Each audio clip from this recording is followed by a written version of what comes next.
Hey there, this is Josh from Career Services at Tyndale Center for Academic Excellence. Welcome to the Craft Your Resume video series. In this video, we're going to go over some of the components you can include in your resume. Now, if you're not sure what type of resume you want to make yet, I strongly recommend you check out my Build the Right Resume video. I'll leave a link to it in the description below. For today's video, I'm going to go into detail on each section of a resume and what you can include in them. Throughout the video, I'm also going to have this handy chart up here, and as we discuss each section of the video, this chart will indicate whether you should include this or shouldn't include this section, or maybe it's optional and you should consider what's right for you. Now, when a section is optional, you're going to want to consider whether it's necessary in the first place. Do not include anything that's not going to strengthen your presentation of yourself to the interviewer. And if you do not have room, certainly do not include it. Again, a resume should be about 1 or 2 pages. So let's get into the basic sections of your resume. Regardless of the type of resume you're making, every resume has the personal info or contact info section of your resume way at the top. You feel free to add a heading to this if you wish, but usually you just have your name. Other options could include just like contact info or contact. And ultimately this section could look a number of different ways, but you basically want to make sure your name, your mailing address, your phone number, and a professional email are included in this section somewhere.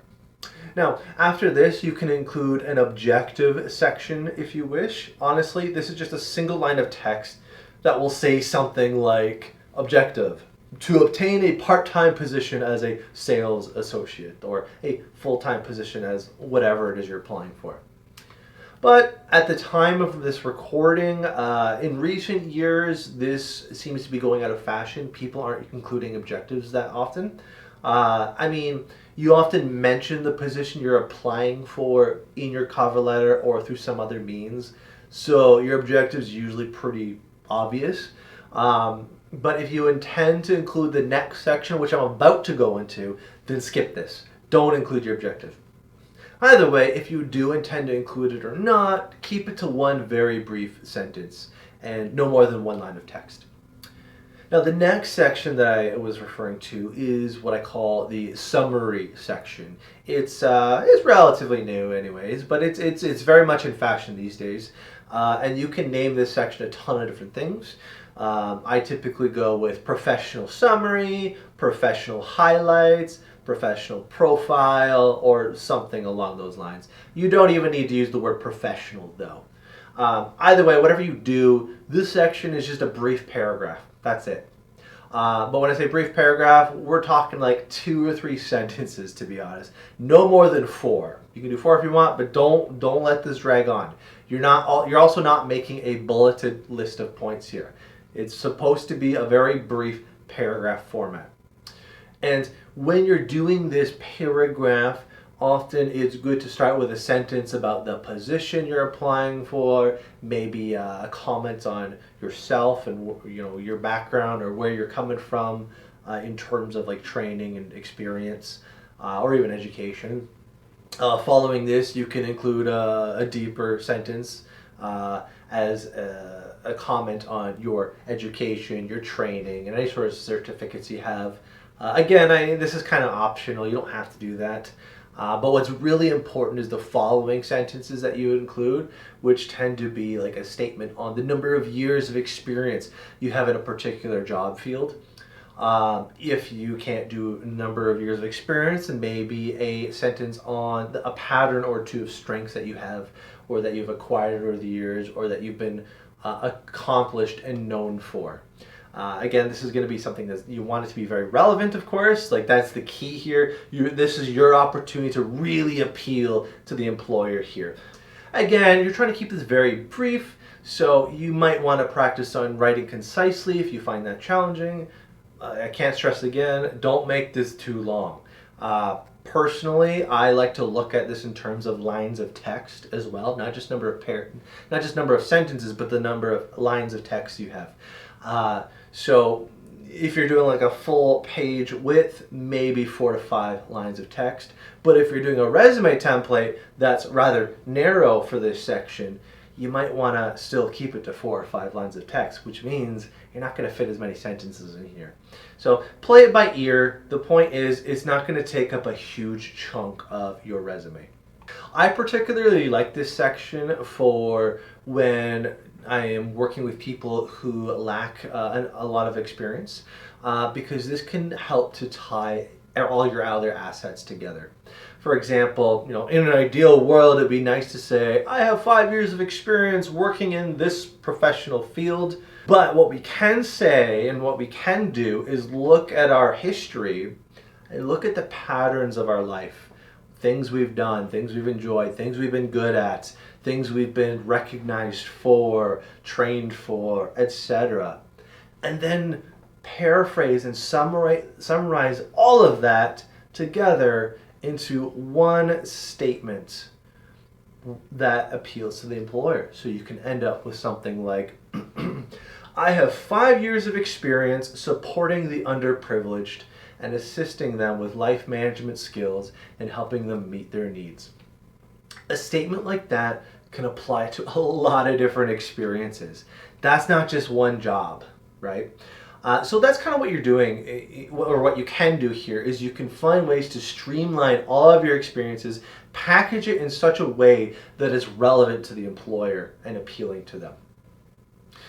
Now, before I move on to the next few sections, I want to point out that these initial sections, they're pretty typical for most resumes, actually virtually every resume, and they're almost going to always follow that order. You're going to start with your personal info or contact info, whatever you want to call it, followed by either the objective or the summary. It's always those two pieces at the top of any resume.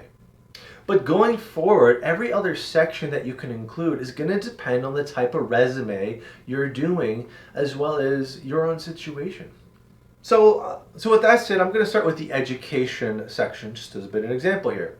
So education section, you list your degrees, types of degrees you've done, what you majored in, the date the degree was conferred to you, or whether it's still ongoing. The only exception to degrees I will point out is probably your high school diploma. At least in Ontario here, we generally cut it out as soon as we get a bachelor degree.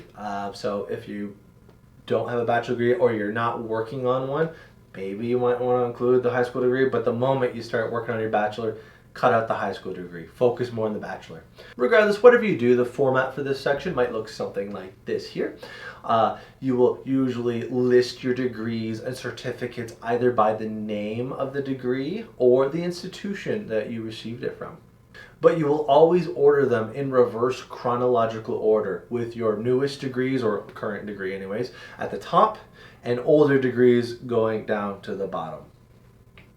Now, under each entry in your educational section, you're more than welcome to have a bullet point, maybe two, that lists the minor you might have did, your concentration, your focus, or your honors, or any special recognition that you received while working on your degree.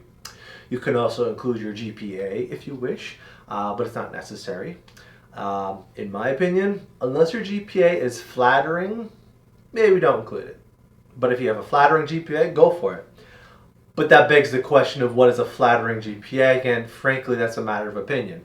I guess just as a start, you could say like a flattering GPA might be something in the B range or higher. You're probably safe to go ahead with that. But whatever you're comfortable with, again, and whatever you would like to highlight.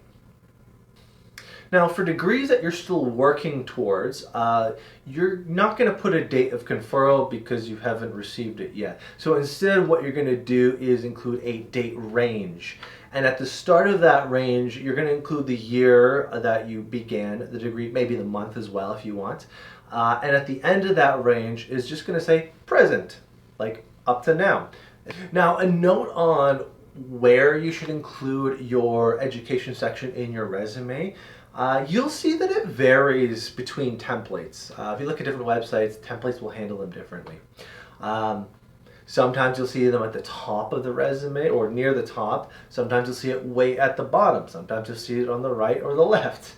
I would say If you have a graduate degree or some sort of education with special recognition and achievements, something that really makes it interesting, listed it at the top. Otherwise, if you have a bachelor's degree, then unfortunately I'm not very convinced that your employers will see it as that impressive. This is not to say that a bachelor's degree is not noteworthy and that it's not important, but frankly, it is pretty expected. Many jobs these days require at least a bachelor degrees. So I suspect that there's a substantial number of employers out there that kind of see it as a checkbox item. It's just something that, oh, you got your degree, yep, check, then they're going to move on. In other words, they're not going to spend a lot of time reading a education section. There's going to be many kind of fields of work where it's just basic. There's going to be other things that are more important to them, other things that are more impressive. So that's why you might want to consider putting your education at the bottom so you can put the more impressive things at the top. Because ultimately employers care about experience and practical things that you've done. Although you can always make your education section more interesting and more impressive by summarizing some of the coursework you've done. That's going to be of interest to them. Mind you, you're going to be very brief about this. I usually don't recommend people do more than one bullet point on this. Keep it very brief. And you also really want to avoid the academic lingo and certainly don't include course codes. A course in child and adolescent abnormal psychology or some big name like that, the employer is going to kind of get the gist of what it says, but you could probably just call it psychiatric disorders. Done. 2 words. So that's kind of what you might want to look at doing, is look at your more wordy and more complicated courses and see if you can condense it down to a couple words. A good aid in this is check out your syllabus. Look at your course syllabi. Usually at the top of a syllabus is a description of the course and the educational goals of that course, like what you're going to learn and what it's trying to achieve in teaching you. That can give you a lot of insight on how to describe this course. Next up is the experience or work experience section of the resume. Basically, no matter what you're doing, doesn't matter what kind of resume you're doing, you're probably just listing all of your experiences in entries from the newest entry, the newest experience you've had, to the oldest experience you've had. And for each entry, somewhere you're going to include the name of the position you had, the company or organization you worked with, the location, the date you worked there. And if you have space, you can also include a bullet point or two underneath each entry describing your experience there. But be very brief. You're probably going to want to focus in on maybe your responsibilities, the activities you engaged in there, ultimately the scope of your experience at this place. And with these bullet points, I usually give the advice of keep each bullet point to 2 lines of text. And if you want a good number of bullet points, I would say 1 to 4 at most. Per entry anyways. And I say that because this is where people usually go overboard. They usually have a lot of information and it's not very organized. You want it to be organized. And you can do that by paying attention to all the themes and relevant activities that you can condense down into a pattern. So if there's a certain pattern of the type of responsibilities and work and etc. that you did there, condense that down, summarize all of that information in a single bullet point. Again, 2 lines of text max, and then have another bullet point. And your goal with this is it shows organization and intentionality. You're very focused here and it looks good on your part. As always, avoid including things that are not relevant or interesting to the employer. Granted, there's things you can make relevant, but there are things that are just flat out irrelevant. Don't include those. At the same time, don't cut out details that are necessary to the experience you had. Like if I had experience as a bus driver, it would be kind of weird if I cut out and I didn't mention anything about driving a bus, right? So there's a fine line there to be between deciding whether something is necessary for understanding the work and whether it is just frivolous. So you can include information about achievements, accomplishments, things you've been recognized while you are describing the position. But please don't mention anything about like your salary, wage increases, how much you earned, and basically anything to do with money. Don't do it. It does not give a good impression, okay? But if you transition from one position to another, that kind of brings up another can of worms. It's good, but the difficulty is how do you organize that? Well, my advice for that is instead of organizing this particular entry in terms of like maybe your job title or the location that you worked at, focus it towards, maybe start with the location, but have subcategories underneath or subdivisions beneath that. Let's say I worked at Walmart, I started as a store associate, that would be a subsection underneath Walmart. And then another subsection might be like assistant manager and then general manager. And you can have bullet points for each subsection if you want, or you can just have bullet points for all of them. Now you might ask, Josh, what do I do with all the experiences that are just completely irrelevant and I can't find a way to argue and make them appear relevant? Well, even unrelated experience can be worth noting because it can show that you are able to manage consistent work, to be part of a team, that you have potential, that there's probably transferable skills there somewhere. In cases like this, I would recommend kind of building a category. And what I mean by that is you take several related experiences or job titles and you group them together. For example, let's say if I worked at several different retail stores, let's say Walmart, Staples, and Food Basics or something. And I might have a bunch of different job titles at each of those different locations. But frankly, like there's a lot of overlap between them, right? I could probably generalize the job title into store associate or retail store associate. And that would be the start of my category. And then underneath that are the subdivisions of each job. So just like Walmart, Staples, Food Basics. But I would not recommend including bullet points for each one.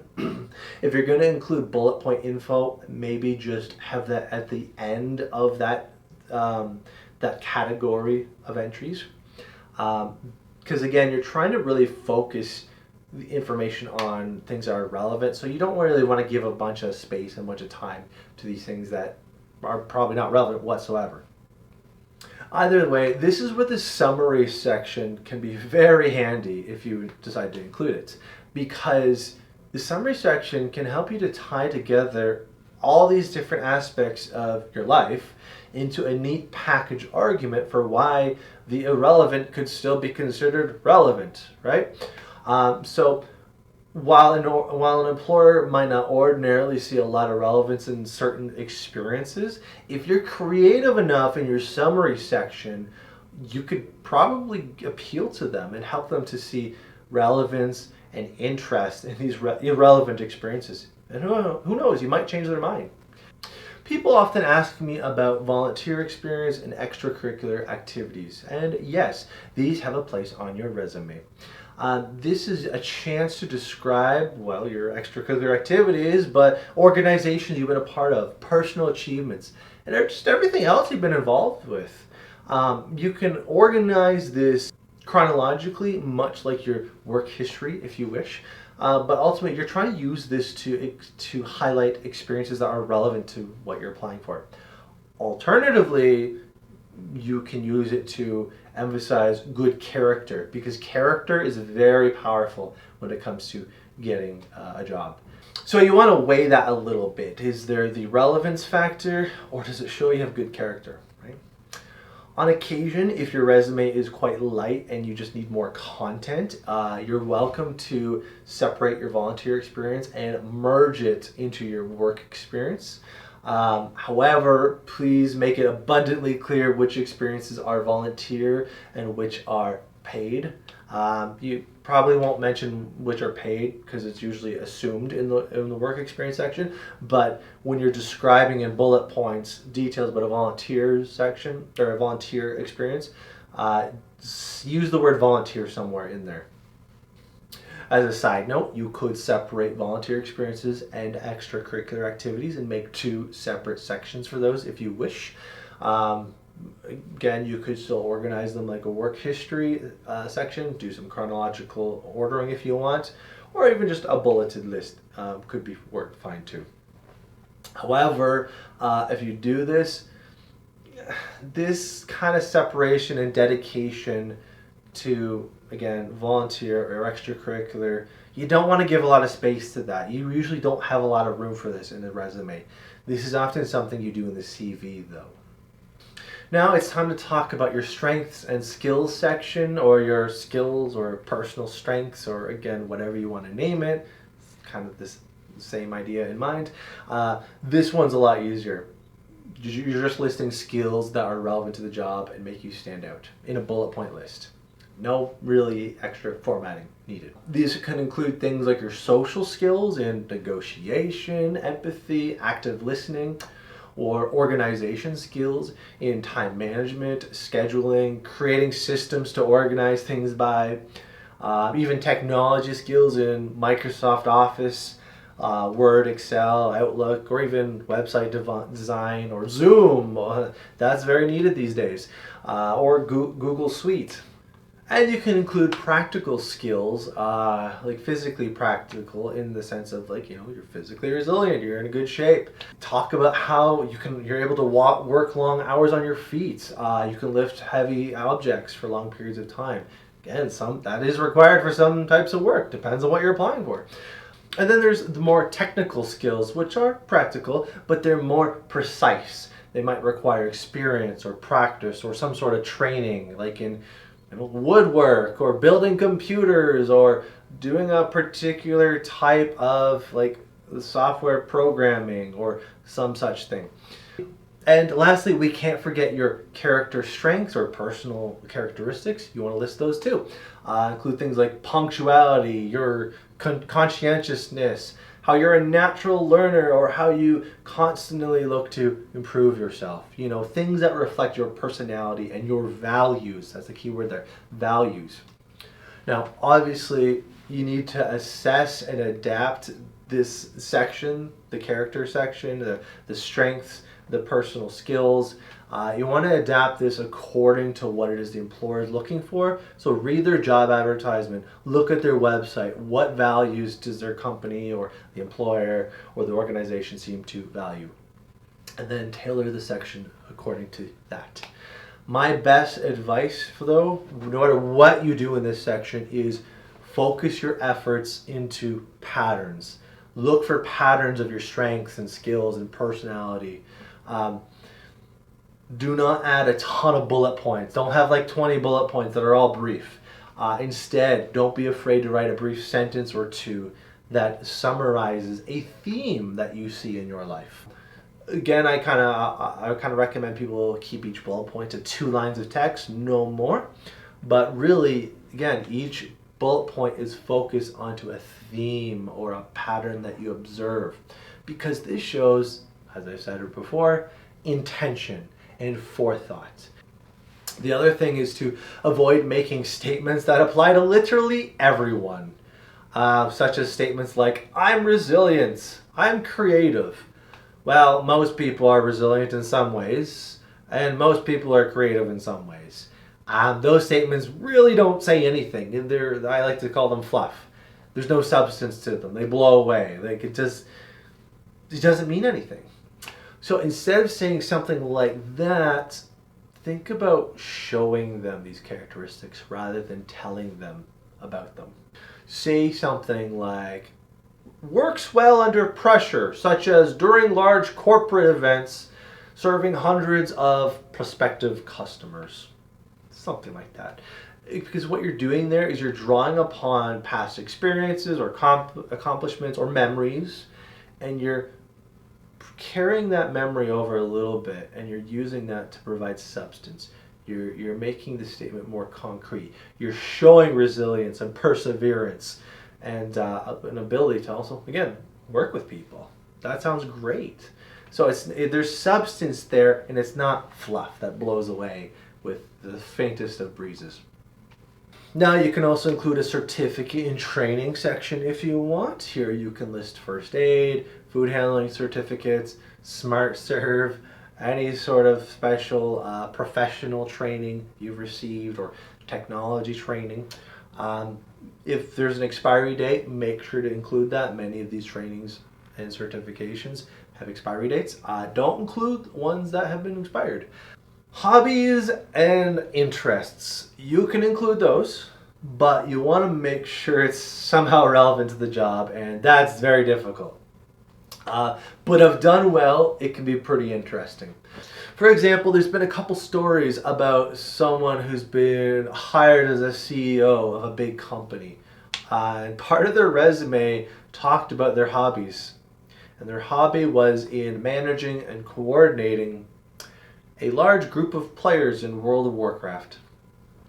Or in EVE Online, where they organized their own corporation, a business corporation, and influenced the economic marketplace of the game.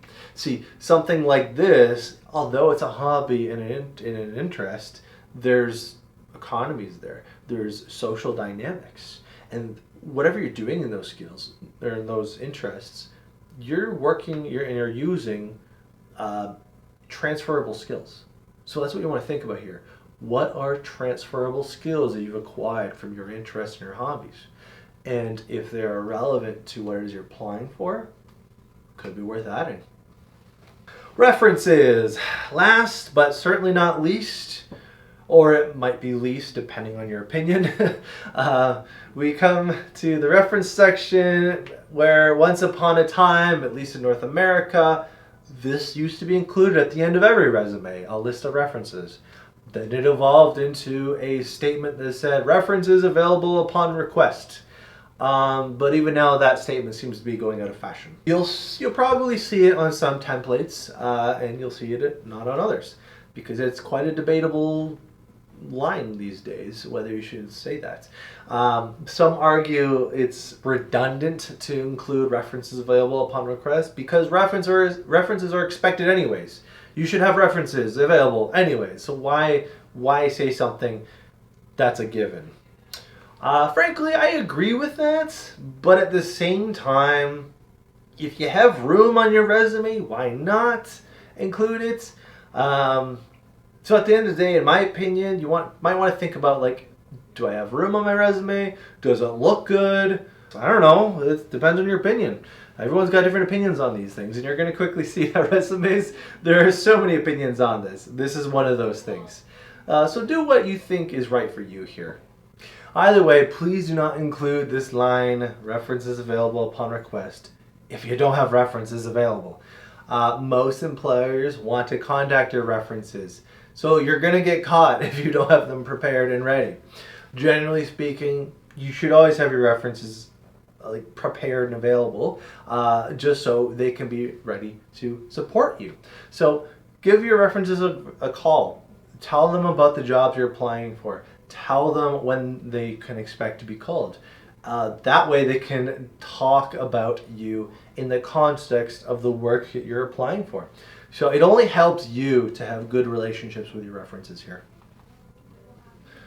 So these are the sections of a resume, but let's summarize. Whether you're doing a functional, a chronological, or a combination resume, doesn't matter. All resumes are going to start with kind of a personal info or contact info area of the resume. It's going to look different depending on your template, but following that, there's either going to be the objective or the summary section of the resume.